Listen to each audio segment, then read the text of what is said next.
Hi అండి, నమస్తే అందరికీ. నేను మీ Rajani. Welcome back to my channel.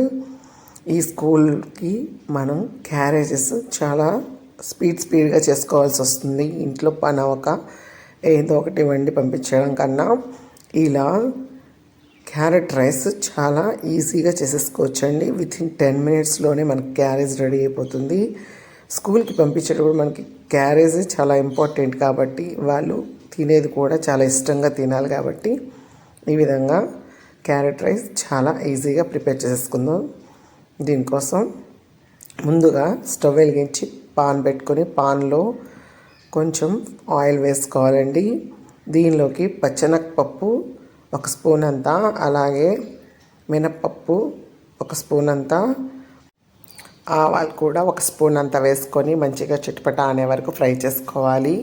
జీలకర్ర కూడా 1 స్పూన్ అంతా యాడ్ చేసుకొని ఇలా ఫ్రై అయిన తర్వాత దీనిలోకి కరివేపాకు కూడా వేసుకుంటే మంచి సువాసన వస్తుందండి.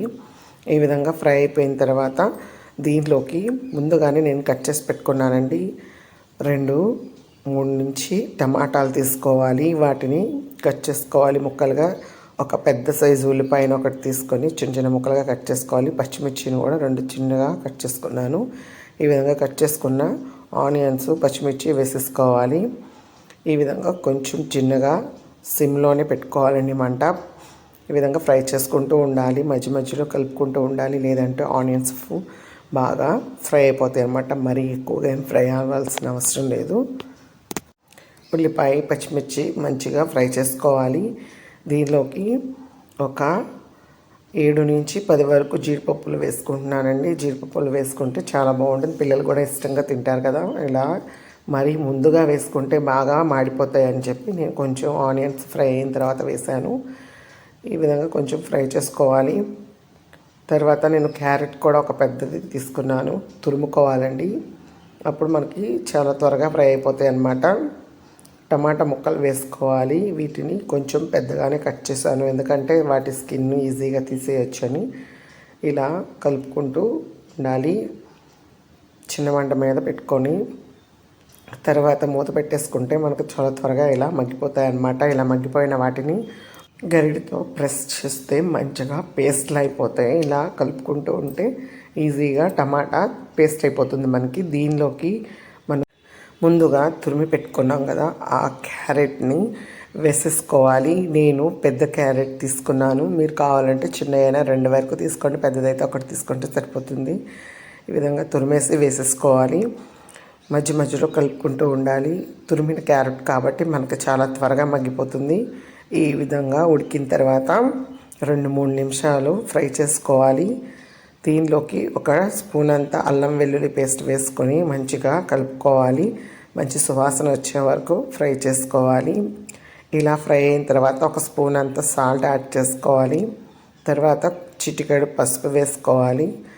అలాగే 1 స్పూన్ అంతా కారం యాడ్ చేసుకోవాలి. కొద్దిగా ధనియా పౌడర్, కొద్దిగా జీరా పౌడర్, అలాగే కొద్దిగా గరం మసాలా కూడా వేసుకొని ఫ్రై చేసుకోవాలి.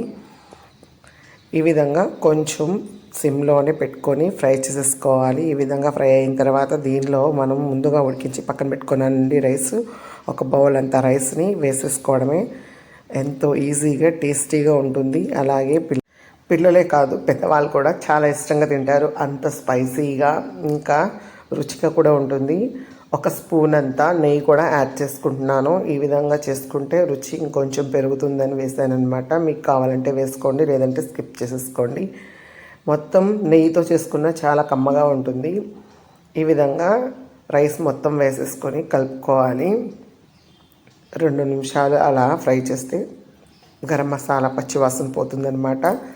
మొత్తం కలిసేలా కలుపుకోవాలి. ఈ విధంగా కలుపుకున్న దానిలోకి లాస్ట్లో మనం కొద్దిగా కొత్తిమీర వేసుకుంటే చాలా బాగుంటుంది. ఫైనల్గా కొద్దిగా నువ్వులు కూడా పైన ఊరికే అలా వేసుకుంటే బాగుంటుంది, రుచి చాలా బాగుంటుంది. ఈ విధంగా మొత్తం అంతా కలుపుకోవాలి.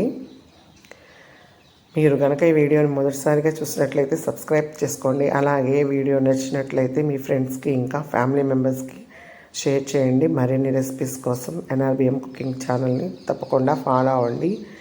వీటిని క్యారెట్ ముక్కలతో కానీ లేదా కీరా దోసకాయతో కానీ ఆనియన్తో కానీ కొద్దిగా నిమ్మరసం కూడా పిండుకుంటే చాలా బాగుంటుంది. Thank you for watching.